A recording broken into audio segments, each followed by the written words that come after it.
এই ভিডিওতে আজকে আমরা জানব ভারতের পশ্চিমবঙ্গের মালদা জেলার ইতিহাস। বিভিন্ন ঐতিহ্য এবং সংস্কৃতি সমৃদ্ধ ঐতিহাসিক ও বর্তমান পর্যটন কেন্দ্রের চমৎকার ঠিকানা মালদা জেলা। এই জেলা ভারতের পশ্চিমবঙ্গে অবস্থিত। 1947 সালে 17 আগস্ট এই জেলা স্থাপিত হয়। জেলাটির জেলা সদর ইংরেজবাজার। মালদা এবং চাঁচল এই দুটি মহকুমা নিয়ে মালদা জেলা গঠিত। জেলাটির অবস্থান পশ্চিমবঙ্গের রাজধানী কলকাতা থেকে 347 কিলোমিটার উত্তরে। মালদা জেলার নামকরণ এই জেলার আদি বাসিন্দা মলদ কৌম গোষ্ঠীর নাম থেকে। অন্য মতে ফার্সি শব্দ মাল অর্থাৎ ধনসম্পদ ও বাংলা শব্দ দহ অর্থাৎ সাগর, এই শব্দদ্বয়ের সমন্বয়ে এই জেলার নামটির উৎপত্তি ঘটে। এবারে সংক্ষিপ্তভাবে জানব মালদা জেলার ইতিহাস। মালদার ইতিহাস জানতে গেলে প্রথম যে নামটি আপনার মাথায় আসবে সেটি হচ্ছে ইতিহাস সমৃদ্ধ গৌড়। গৌড় বাংলার এককালীন রাজধানী এবং অধুনা ধ্বংসপ্রাপ্ত একটি নগর। গৌড় ছাড়া মালদার কোনো ইতিহাস বর্ণনা করা যায় না। মূলত এই শহরকে কেন্দ্র করেই গড়ে ওঠে মালদা জেলা। বিশিষ্ট দার্শনিক পাণিনি তাঁর লেখায় গৌড়পুরা নামক একটি প্রাচীন জনপদের কথা উল্লেখ করেন। সম্ভবত উল্লেখিত জনপদটি বর্তমানে মালদা জেলায় অবস্থিত গৌড় অঞ্চল। সাম্রাজ্যটির সীমানা বিস্তৃতি এবং পরিবর্তনের প্রমাণ পৌরাণিক বিভিন্ন পুস্তিকাতে পাওয়া যায়। পুণ্ড্রনগর ছিল মৌর্য সাম্রাজ্যের পূর্ব পার্শ্বীয় বিভাগীয় সদর। বর্তমান বাংলাদেশের বগুড়া জেলার মহস্তানগড় নামক স্থান থেকে উদ্ধারীকৃত ব্রাহ্মী লিপিতে খোদাই করা এক শিলালেখ থেকে প্রমাণ পাওয়া যায় যে গৌড় এবং পুণ্ড্রবর্ধন পূর্বে মৌর্য সাম্রাজ্যের অংশ ছিল। সমুদ্রগুপ্তের এলাহাবাদ স্তম্ভ ও দিনাজপুরের কিছু প্রত্নতাত্ত্বিক নিদর্শন থেকে বোঝা যায় যে সমগ্র উত্তরবঙ্গ থেকে কামরূপ পর্যন্ত গুপ্ত সাম্রাজ্যের অন্তর্ভুক্ত ছিল। সপ্তম শতাব্দীর প্রারম্ভে গুপ্ত সাম্রাজ্যের পতনের পর প্রায় 3 দশক যাবৎ কর্ণ সুবর্ণের রাজা তথা গৌড়রাজ শশাঙ্ক স্বাধীনভাবে গৌড়ের শাসনভার গ্রহণ করেন। আবার অষ্টম শতাব্দীর মধ্যভাগ থেকে একাদশ শতাব্দীর শেষ ভাগ অবধি ওই অঞ্চলে পাল সাম্রাজ্য বিস্তৃতি লাভ করে। পাল রাজারা ছিলেন বৌদ্ধ ধর্মের পৃষ্ঠপোষক। পাল বংশের শাসনকালে বরেন্দ্রভূমির বৌদ্ধবিহার জগদ্দল বিহার, নালন্দা, বিক্রমশিলা ও দেবীকট বিহারের সমকক্ষে উন্নীত হয়। পাল সাম্রাজ্যের পতনের পর উত্থান ঘটে সেন বংশের। সেন রাজারা আবার হিন্দু ধর্মের পৃষ্ঠপোষক ছিলেন। তাদের সাম্রাজ্য বৃদ্ধির এবং শাসনের পদ্ধতি ছিল কিছুটা যাযাবর প্রকৃতির, ফলে বৌদ্ধ ধর্মের প্রসার কিছুটা হলেও হ্রাস পেয়েছিল এবং একসময় তা লুপ্তপ্রায় হয়ে যায়। সেন বংশের শেষ রাজা লক্ষণ সেনের আমলে গৌড়ের নাম হয় লক্ষণাবতী। পরে বখতিয়ার খিলজির দ্বারা 1204 খ্রিস্টাব্দে সেন বংশের পতন ঘটে। এরপর থেকে মুসলিম শাসকদের দ্বারা গৌড় অঞ্চল চালিত হয়। মধ্যযুগ সমকালীন সুলতানদের মধ্যে ইলিয়াস শাহ, ফারুক শাহ, সিকান্দার শাহ, আলাউদ্দিন হুসেন শাহ, নাসিরউদ্দিন নসরত শাহ ইত্যাদি নাম উল্লেখযোগ্য। এরই মাঝে আবার হিন্দু রাজা গণেশের সাম্রাজ্য প্রতিষ্ঠাও উল্লেখযোগ্য। আফগান যোদ্ধা শেরশাহ সুরি একদা মালদা অঞ্চলে আধিপত্য বিস্তার করলেও তা মোগল সম্রাট হুমায়ুন দ্বারা পুনঃপ্রতিষ্ঠিত হয়। গৌড় অঞ্চল খ্যাত আমের স্বাদে তৃপ্ত হয়ে তিনি এই অঞ্চলে নাম দেন জান্নাতাবাদ। ফিরোজ শাহ তুগলক, গিয়াসউদ্দিন সহ বিভিন্ন মোগল সম্রাটদের দ্বারা মালদা গৌড় বারবার আক্রান্ত হয়। মুসলিম শাসনকালের কিছু নিদর্শনগুলির মধ্যে ফিরোজ মিনার, আদিনা মসজিদ, কোতোয়ালি দরজা উল্লেখযোগ্য। 1757 খ্রিস্টাব্দে পলাশীর যুদ্ধের পর ইংরেজ সরকার শাসনভার গ্রহণ করে এবং তারা মহানন্দা নদীর দক্ষিণ পাড়ে স্থিত হয়। ব্রিটিশ শাসনের আদিপর্বে মালদা জেলার কোনো অস্তিত্ব ছিল না।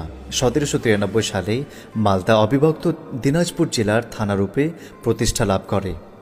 পরবর্তীকালে 1813 সালে মালদা গৌড় অঞ্চলে তীব্র প্রতিবাদের ফলে দিনাজপুর জেলার গাজল, মালদা, হবিবপুর, বামনগোলা থানাগুলি অবিভক্ত পূর্ণিয়া জেলার রতুয়া, হরিশ্চন্দ্রপুর, মানিকচক, কালিয়াচক থানাগুলি অবিভক্ত রাজশাহী জেলার শিবগঞ্জ, চাঁপাই নবাবগঞ্জ, নাচল, ভোলাহাট, গোমস্তাপুর থানাগুলি নিয়ে গঠিত হয় অবিভক্ত মালদা জেলা। তখন জেলাটির 3টি মহকুমা ছিল, যথাক্রমে চাঁচল, মালদা এবং নবাবগঞ্জ। 1832 খ্রিস্টাব্দে জেলাটি বিশেষ মর্যাদা পায়।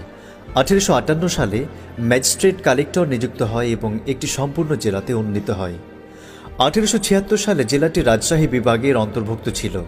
1905 সালে প্রথমবার বঙ্গভঙ্গের সময় মালদা জেলা পূর্ববঙ্গ এবং আসাম প্রদেশের অংশ হিসেবে ঘোষিত হয়। 1947 সালের দেশভাগ মালদা জেলাকে সর্বাধিক প্রভাবিত করে। স্যার র্যাডক্লিফের অদূরদর্শিতা এবং দেশভাগের সীমানা অনিশ্চিত থাকার দরুন 1947-এ 12 থেকে 15 আগস্টের মধ্যে এটা ঠিক করা যায়নি যে মালদা জেলা কোন যুক্তরাষ্ট্রের সঙ্গে যুক্ত হবে। এই যাবৎ জেলাটির সুশাসন পূর্ববঙ্গের ম্যাজিস্ট্রেটের উপর বজায় থাকে। র্যাডক্লিফের পুনর্বিবেচনার পর 17 আগস্ট জেলাটির অধিকাংশ ভারতীয় যুক্তরাষ্ট্রের পশ্চিমবঙ্গ রাজ্যে যুক্ত করা হয় মালদা জেলারূপে এবং নবাবগঞ্জ মহকুমা পূর্ববঙ্গেই থেকে যায়, কিন্তু রাজশাহী জেলার মহকুমা রূপে।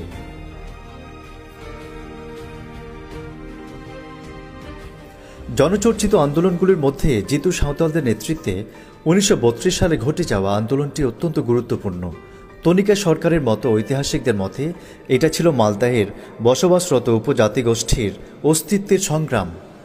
সাঁওতাল এবং তাঁদের জমিদার এই দুই সম্প্রদায়ের মধ্যে মতবিরোধ শুরু হয় মূলত 1910 সালে।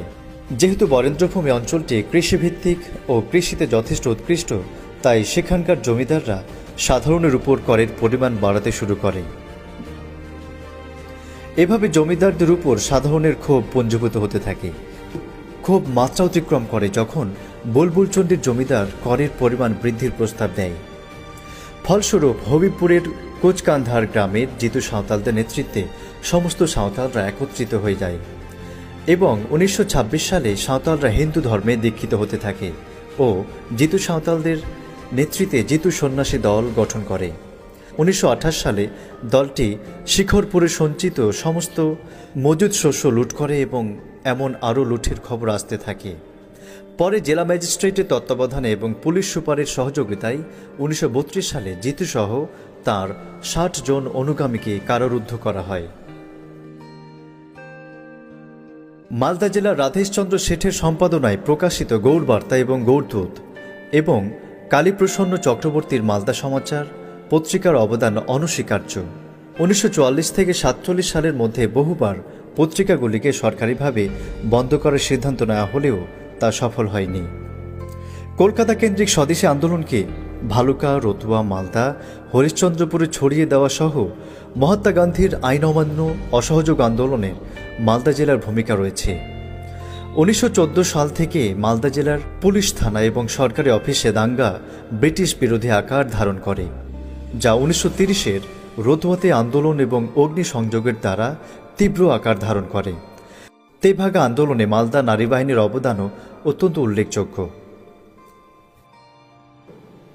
মালদা জেলার ঐতিহাসিক দর্শনীয় পর্যটন কেন্দ্রগুলোর মধ্যে উল্লেখযোগ্য হল রামকেলি অষ্টকুণ্ড, বড়সোনা মসজিদ, দাখিল দরওয়াজা, মা জহুরা মন্দির, কদমে রসুল মসজিদ, ফিরোজ মিনার, মালদা জেলা সংগ্রহশালা, Chamkati Masjid, Lukochuri gate, Adina deer park, Adina Masjid, Eklakhi সমাধিস্থল, জগজীবনপুর বৌদ্ধ বিহার, চাঁচল রাজবাড়ি, আদিনা গোলঘর, চিকা মসজিদ, বারোদুয়ারি মসজিদ, অ্যাকোয়াটিক বেঙ্গল, নিমাই সরাই স্তম্ভ ইত্যাদি। ঐতিহ্য এবং সংস্কৃতিতে ভরপুর মালদা জেলা। এই ঐতিহ্যগুলোর মধ্যে উল্লেখযোগ্য হল গম্ভীরা এবং আলকাপ। গম্ভীরা মালদা জেলার একটি ঐতিহাসিক এবং ঐতিহ্যপূর্ণ অনুষ্ঠান। এই অঞ্চলে গম্ভীরার প্রচলন সুপ্রাচীন।